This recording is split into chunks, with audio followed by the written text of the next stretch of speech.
बिस्मिल्लाहिर्रहमानिर्रहीम। Hello everyone, I hope आप सब ठीक होंगे। आज की video that's related to FGAI EST practice test. As you know FGAI के पोस्ट्स अनाउंस हो चुके हैं और इसमें EST के भी कुछ पोस्ट हैं जो कि तमाम सूबों के लोग अप्लाई कर सकते हैं। So EST that's about elementary school teaching और टीचर, ठीक है। तो इसमें 50 MCQs आपको दिए जाते हैं और 60 मिनट्स होते हैं। It means 1.5 minute for each MCQs। और एक और इम्पॉर्टेंट चीज़ बताता चलूँ कि इसका जो लास्ट डेट है वो 23 सितंबर है। जिन्होंने अप्लाई नहीं किया वो ज़रूर अप्लाई करें। और इसका जो टेस्ट कंडक्ट होगा that's also important, that will be on 11 और 12 अक्टूबर, ठीक है। It mean next month. ये सितंबर है, अगला मंथ अक्टूबर है, तो इट मीन आपके पास जस्ट एक मंथ ही है, बल्कि एक मंथ ही 25 दिन ही है। सो आप लोगों ने ज़रूर अप्लाई करना है और बहुत ही इम्पॉर्टेंट है। और साथ में आपको एक और चीज़ बताता चलूँ कि 50 MCQs में जो है 10 इंग्लिश के हैं, 10 पाक स्टडी के, 10 मैथ्स के और 10 साइंस के और 10 pedagogy. So let's get started. और ये जो MCQs मैं आपको बताने लगा हूँ इसमें कुछ पास्ट पेपर्स के भी और कुछ मैंने भी ऐड किए हैं। सबसे पहला है she is interested dash learning new languages. So यहाँ पे जो करेक्ट ऑप्शन है वो इन है, ठीक है। सो इन क्यों हैं? जितने भी लाइक इन जो है एक प्रपोजिशन, इंटरेस्टेड इन ही होता है। इंटरेस्टेड के साथ हमेशा जो प्रपोजिशन लगता है वो क्या है? In. So she is interested in you, she is interested in learning new languages. तो यहाँ पे मैं डीप एक्सप्लेनेशन की तरफ नहीं जाऊँगा क्योंकि वीडियो फिर बहुत ज़्यादा लंबी हो जाएगी। आगे जो है और भी MCQs हमने डिस्कस करने हैं। और दूसरा जो MCQs है हमारे पास that is the antonym of ancient. Ancient का क्या मतलब है? Very old. तो इसका जो दूसरा अपोजिट बनेगा वो क्या बनेगा? मॉडर्न, ठीक है। So ancient, very old, modern, as you know जदीद को कहते हैं। तीसरा जो है चूज़ द करेक्ट स्पेलिंग। ये भी बहुत ज़्यादा ऐसे इस टाइप के MCQs आते रहते हैं। तो यहाँ पे जो करेक्ट ऑप्शन है वो क्या है? B, accommodation. सो यहाँ पे एक चीज़ आपने याद रखनी है कि एकोमोडेशन में हमेशा डबल M और डबल C आता है, ठीक है। तो यहाँ पे आप लोग देख सकते हैं कि इसमें कोई M जो है मिसिंग है, यहाँ पे C मिसिंग है और यहाँ पे अगेन जो है M मिसिंग है और मिस्टेक जो है वो स्पेलिंग में है, ठीक है। तो यहाँ पे जो करेक्ट ऑप्शन है that is about B. Fourth MCQs हैं they completed the project, passive voice से रिलेटेड है। ये भी बहुत इंपॉर्टेंट है। The project was completed by them. अब ये सेंटेंस क्यों करेक्ट है? देखो, जो प्रोजेक्ट होगा वो सब्जेक्ट बन जाएगा, ठीक है। और ये जो टेंस यूज़ हुआ है ये पास्ट इंडेफिनिट टेंस यूज़ हुआ है। तो पास्ट इंडेफिनिट टेंस जो है वो पास्ट सिंपल में ही यानी पास्ट इंडेफिनिट टेंस में ही चेंज होगा। लेकिन पैसिव वॉइस में एक चीज़ आप लोगों ने याद रखनी, जितनी भी पैसिव वॉइस है उन सब में थर्ड फॉर्म ही लगता है और उन सब का जो है क्या होता है, जो हेल्पिंग वर्ब है वो भी चेंज होता है। जैसे पास्ट इंडेफिनिट टेंस में हेल्पिंग वर्ब क्या है? डिड है, लेकिन हम सिंपल फार्मूले में यूज़ नहीं करते, सिर्फ नेगेटिव में यूज़ करते। इसी तरह यहाँ पे पैसिव वॉइस में ये चीज़ नहीं है। पैसिव वॉइस में आपने सिंपल फार्मूले में भी यूज़ करना होता है। सो यहाँ पे जो सेंटेंस करेक्ट होगा वो क्या है? The project was completed by them. So the project subject बन जाता है, वॉज जो है वो हेल्पिंग वर्ब है, completed of course that form as I said by them, ठीक है। सो दे जो है वो किस चीज़ में चेंज होता है? देम में। Indirect speech, he said I am tired. So इसका जो करेक्ट ऑप्शन होगा he said that he was tired. अब डायरेक्ट इनडायरेक्ट ये बहुत ज़्यादा है, इसमें बहुत सारे जो सेंटेंसेस है उसके टाइप्स तक इवन हम उसके डायरेक्ट इनडायरेक्ट बनाते रहते हैं, ठीक है। सो इसका जो करेक्ट ऑप्शन होगा वो क्या होगा? ए होगा। अब ए क्यों होगा? देखो, ही सेड आया, ठीक है, ये थर्ड पर्सन है, ही जो है वो क्या है? थर्ड पर्सन है। तो थर्ड पर्सन कभी भी चेंज नहीं होता, थर्ड पर्सन उसी तरह रहता है, ठीक है। और इसमें फिर वो एक कंसेप्ट आता है रिपोर्टेड और रिपोर्टिंग स्पीच का, ठीक है। तो यहाँ पे ही said that he was tired. अब ही सेड उसी तरह रहेगा, दैट आपने लगाना है दरमियान में, और जो अब सब्जेक्ट क्या है? ही है, तो ही जो है यहाँ पे भी आ जाएगा, ठीक है। ही वॉज टायर्ड और एम जो है वो वॉज में चेंज होगा। Correct article, she bought N orange. ये तो बहुत इजी है, ठीक है, क्योंकि ओ है, सो एन लगेगा। और एडजेक्टिव की अगर हम बात करें, she bought a red dress. अब यहाँ पे कहते हैं कि एडजेक्टिव कौन सा है।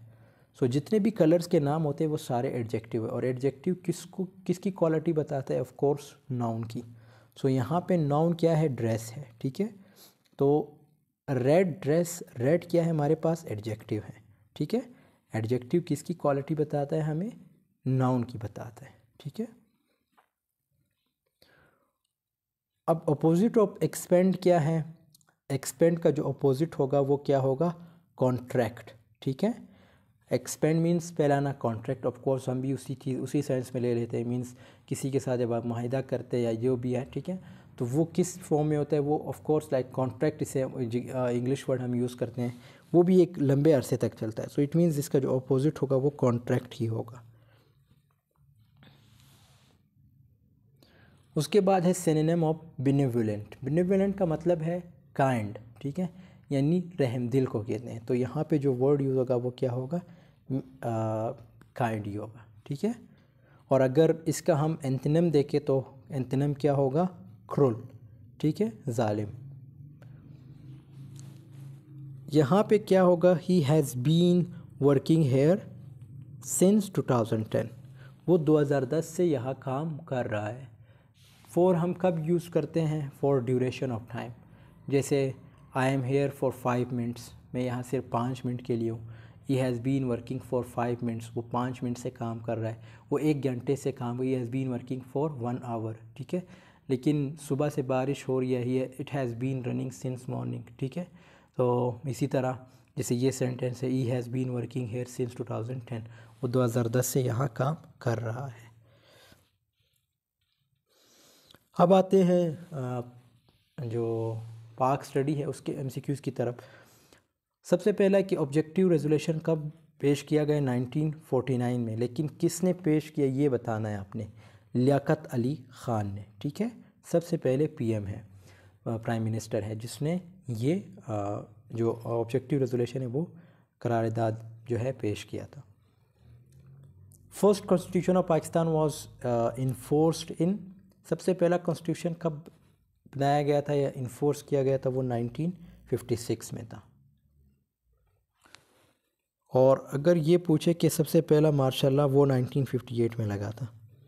Which article declares Islam A state religion? Article 2 जो है वो इस्लाम को जो है स्टेट रिलीजन करार देता है। The Shimla agreement was signed in, Shimla agreement कब साइन किया गया था? 1972 में, ठीक है। अब ये एक अलग डिस्कशन है कि शिमला एग्रीमेंट है क्या और इसमें क्या हुआ था, पाकिस्तान ने क्या किया था, इंडिया ने क्या किया था, ठीक है, और ये कहाँ मुनक़िद हुआ था, ये एक अलग डिस्कशन है। First chief marshal administrator of Pakistan was general Ayub Khan, ठीक है।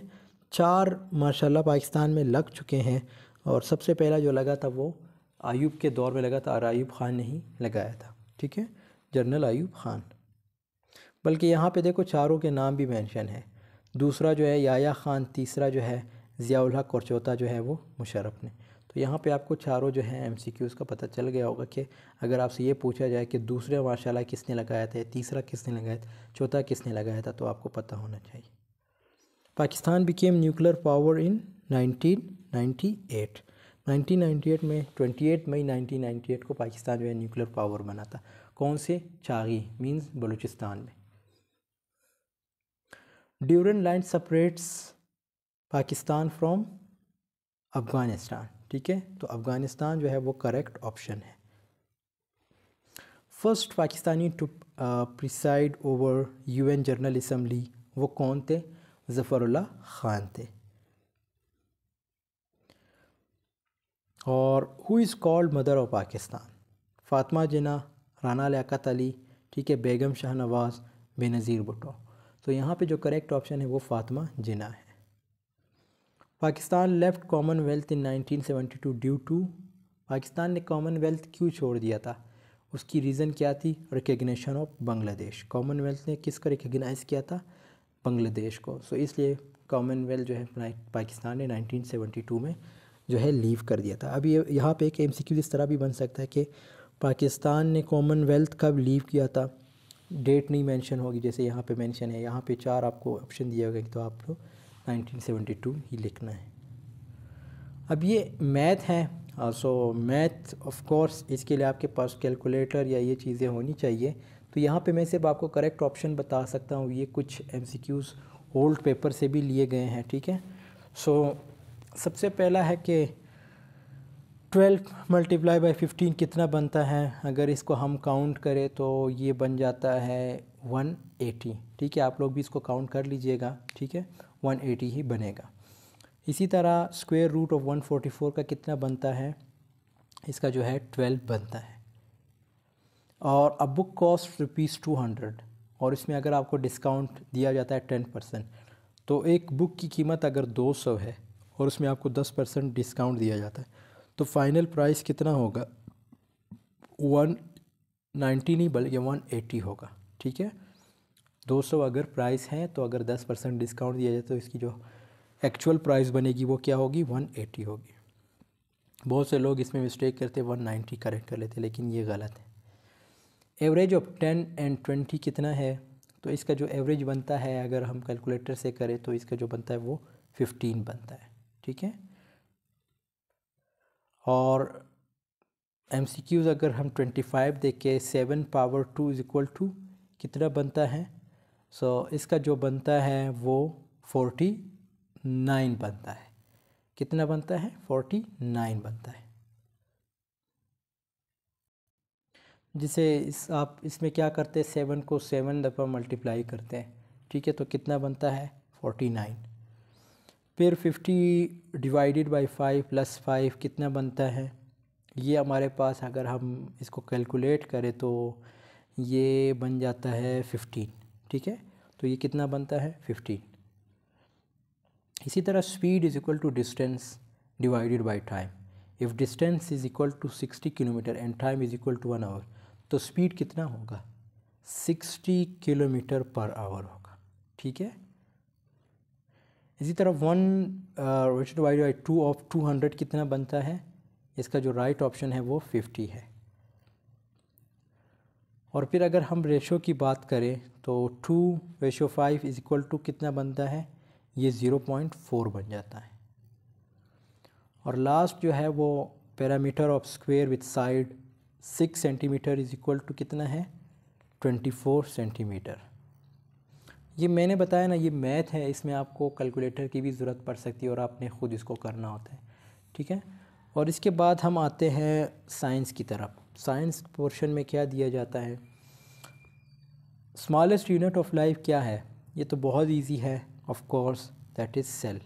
बहुत से लोग एटम लगा लेते, एटम गलत है, सेल जो है वो करेक्ट ऑप्शन है। Smallest unit of life, smallest particle की अगर हम बात करें तो एटम है, स्मॉलेस्ट यूनिट ऑफ लाइफ क्या है, वो सेल है। Vitamin produced in skin bye sunlight कौन सा है, हमें जो विटामिन मिलती है सन के थ्रू, वो विटामिन डी है, ठीक है, स्किन के लिए। रेड प्लैनेट इज़ क्या है, रेड प्लैनेट क्या है, ऑफ कोर्स मार्स है, ठीक है। Largest organ of human body कौन सा है, बहुत से लोग इसमें भी मिस्टेक करते हैं, तो लार्जेस्ट ऑर्गन जो है वो हमारे पास स्किन है, ठीक है। SI unit of force is, SI unit क्या है फोर्स का, ये तो बहुत इजी है, दैट इज़ न्यूटन, ठीक है। बाकी सारे जैसे कोई स्पीड से रिलेटेड है, कोई वेलोसिटी से रिलेटेड है, ठीक है। Blood is pumped bye of course heart, ठीक है। ब्लड जो है उसको कौन पंप करता है, हमारी कौन सी बॉडी का पार्ट जो है पंप करता है, दैट इज़ हार्ट। आप लोगों ने लंग्स ये चीज़ें नहीं लगानी, ठीक है। लंग्स भी बहुत से लोग कंफ्यूज कर जाते हैं, lung is something different, kidney something, brain is something, but the heart that pumps the blood. Boiling water of, boiling point of water क्या है, ये तो आपको ज़रूर याद होने चाहिए, 100, ठीक है। Gas used in photosynthesis, gas जो यूज़ होता है फोटोसिंथेसिस में, दैट इज़ कार्बन डाइऑक्साइड, ठीक है। अर्थ रिवॉल्व्स अराउंड सन इन 365 डेज, 365 डेज जो है सूरज इर्द गिर्द घूमता है किसके, अर्थ के। Women body has how many chromosomes, women body कितने क्रोमोसोम्स है, 46। बहुत से लोग इसमें भी कंफ्यूज होते हैं, वो 48 लगा लेते, 48 गलत है, इट इज़ अबाउट 46। 23 एक है, अगर एक की बात करें तो 23 कितना बनता है, 46। अब आते हैं जो लास्ट पार्ट है, दैट इज़ पेडागोजी। पेडागोजी क्या है, जो आप टीचिंग करते हैं यानी उससे रिलेटेड है, ठीक है, कि आप क्लास को किस तरह संभालते हैं, कौन सी थीरीज़ जो है हम अप्लाई करते हैं, ठीक है। तो ये सारी चीज़ें, इसके लिए भी बहुत सारे बुक्स भी है और आप नेट पे भी सर्च कर सकते हैं, गूगल पे आपको बहुत सारे MCQs मिल जाएंगे। Evolution during teaching is called, ठीक है, evolution during teaching is called, इसको हम क्या कहेंगे, फॉर्मेटिव। इसका जो राइट ऑप्शन है वो फॉर्मेटिव है, ठीक है। एवेलुएट करना, ठीक है, तो ये ड्यूरिंग टीचिंग जो है, जब हम किसी चीज़ को एवेलुएट करते हैं तो उसको हम क्या करते हैं, उसको हम क्या कहते हैं, formative. Learning by doing, learning by doing approach was introduced by, ठीक है, तो ये किसने इंट्रोड्यूस कराया था, ये ऑफ कोर्स जॉन डीवे ने इंट्रोड्यूस कराया था। Which is not a skill of a good teacher, एक अच्छे टीचर की ऐसी कौन सी स्किल है जो इसमें नहीं है, ठीक है, वो है बायस एंड फेवरेटिज़म। टीचर को कभी भी बायस नहीं होना चाहिए और फेवरेटिज़म जो है वो नहीं करनी चाहिए। जैसे बहुत से टीचर आपने देखे होंगे वो फेवरेटिज़म जो है वो शो करते हैं, कुछ स्टूडेंट्स को जो है ज़्यादा फेवर करते हैं या बायस रहते हैं। बायस मीन्स तहस्सुब क्रिएट करना। सो ये जो है करेक्ट ऑप्शन है। First step in lesson planning is objectives, आपका मकसद क्या होना चाहिए, ठीक है। अगर आप first step in lesson planning is objectives. Audio visual aids are use to, audio visual किस लिए हम यूज़ करते हैं, ठीक है, वो attract attention and aid learning. Audio of course आपने ये वर्ड तो सुना होगा, ये तो बहुत इजी है, ठीक है। तो ये किस चीज़ के लिए, ये अट्रैक्ट करता है अटेंशन को और एड लर्निंग को। Main role of a teacher is, क्या है मेन रोल टीचर का, to guide someone, of course guide learning, ठीक है।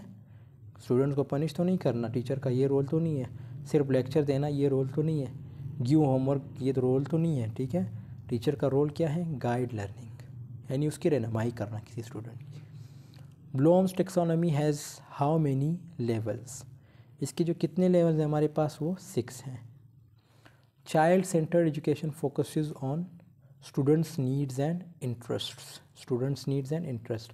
चाइल्ड सेंटर्ड एजुकेशन किस चीज़ पे फोकस करता है, स्टूडेंट्स की जो नीड्स होती है और जो इंटरेस्ट होता है उस चीज़ पे, यानी जो बच्चा होता है उसकी क्या इंटरेस्ट है, उसके क्या नीड्स है, इस चीज़ पे फोकस करता है।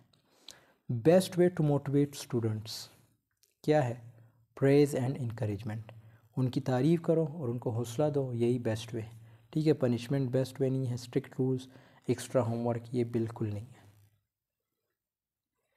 लर्नर सेंटर्ड मेथड इज़, क्या है, लर्नर सेंटर्ड मेथड, ये एक मेथड है लर्नर सेंटर्ड, ये क्या है, ये एक्चुअल में डिस्कवरी मेथड है, ठीक है।